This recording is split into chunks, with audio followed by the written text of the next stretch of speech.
other people were trying to do similar things, let's say, based on your knowledge of implanting electrodes into brains, what would be the highest hurdle for further experimentation in humans? I mean, obviously, I'm aware of brain implants that are used for medical purposes at this time for people with epilepsy, right, and Parkinson's, I believe, they've been testing out some of these implants.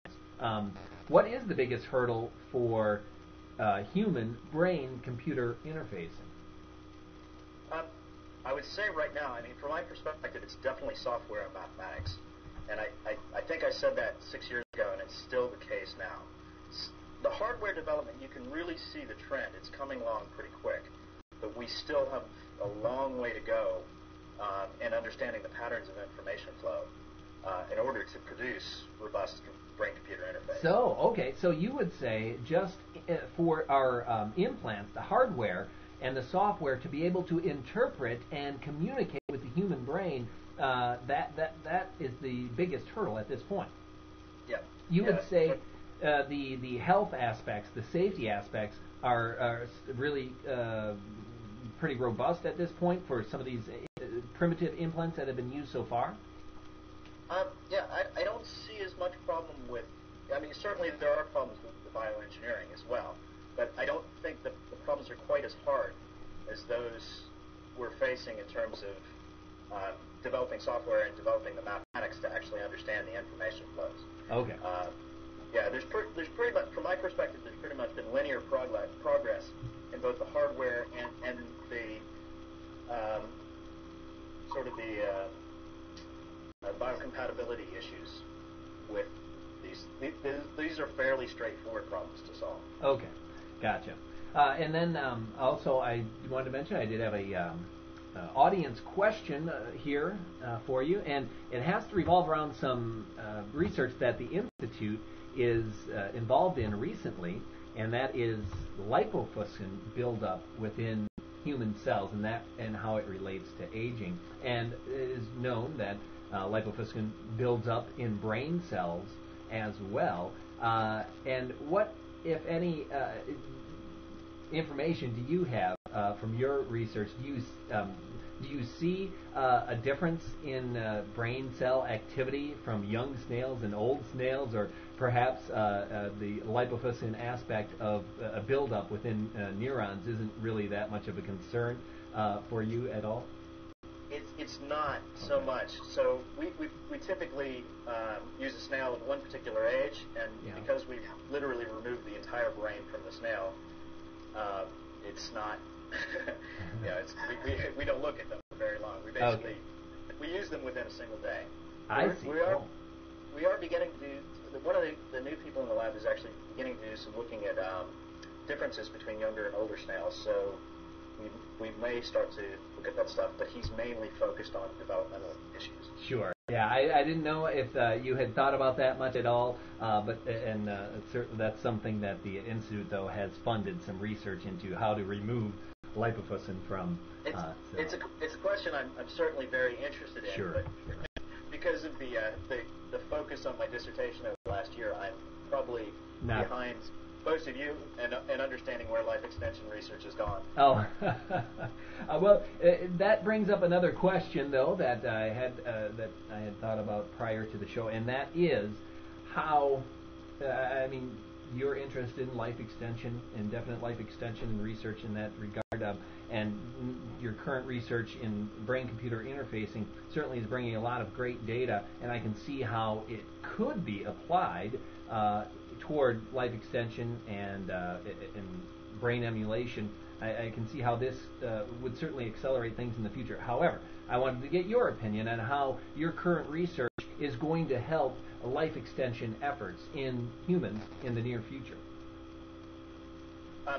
Probably not in the near future, I would say. I think I'm very focused on sort of the mid to long term picture with the type of stuff that I'm doing. The reason I'm working in this field is because, as I mentioned in our little preview information, I think one of the, for me now, probably for the rest of my working career, neuroscientist is really focusing on increasing human intelligence, machine intelligence, and social intelligence as much as I can.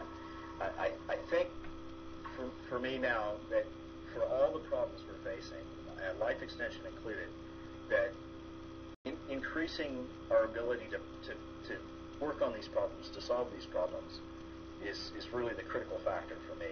That's what I'm most interested in.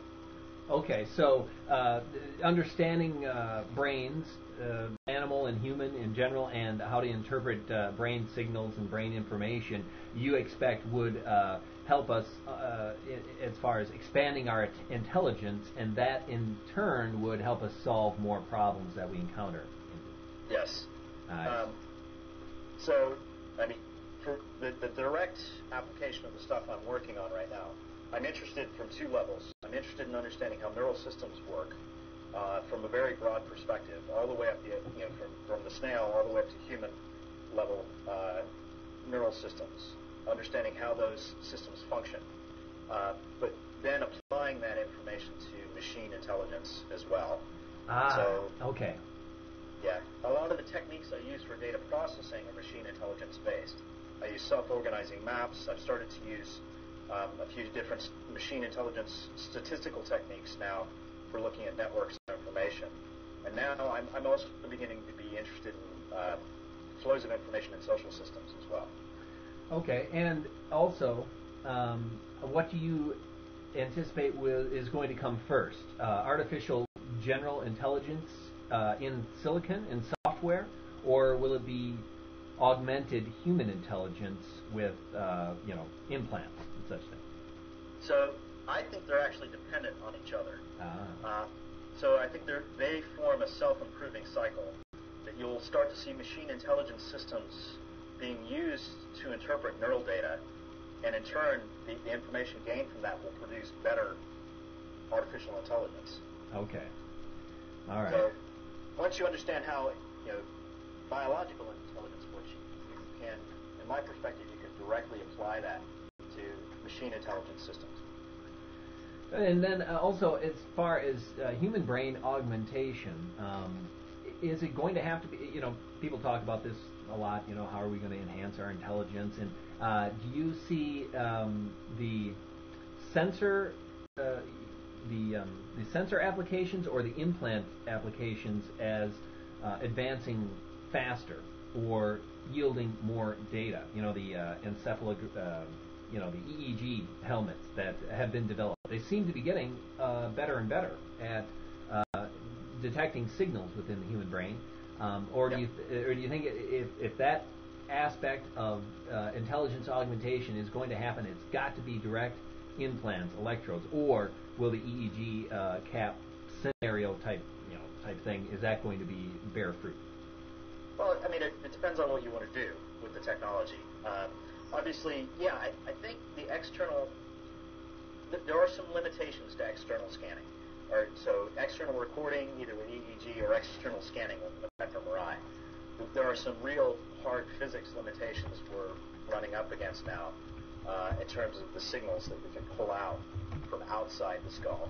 In fact, on my blog, I just posted up a paper the other day, interesting little one, where they're looking at patients who've had craniectomies.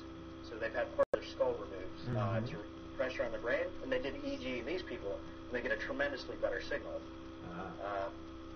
You're still not going to it'll probably be a long time before you're able to get down to single neuron level, though, even if your skull is removed. unless the electrodes are directly up against those neurons. Okay, yeah, and that's a very technical, very extreme engineering problem there, getting a higher resolution with EEG, I suspect there. But there is a lot of interesting stuff going on with drilling small holes in the skull, and this is primarily the primates. I'm thinking of the research by Nikolaos at Duke and the group at Brown University as well, who are working with primates controlling robotic arms. And that research is quite advanced now. Okay. They are literally drilling a small hole in the skull and going in with thousands of electrodes through that small hole. Right, and it's such a small hole that it really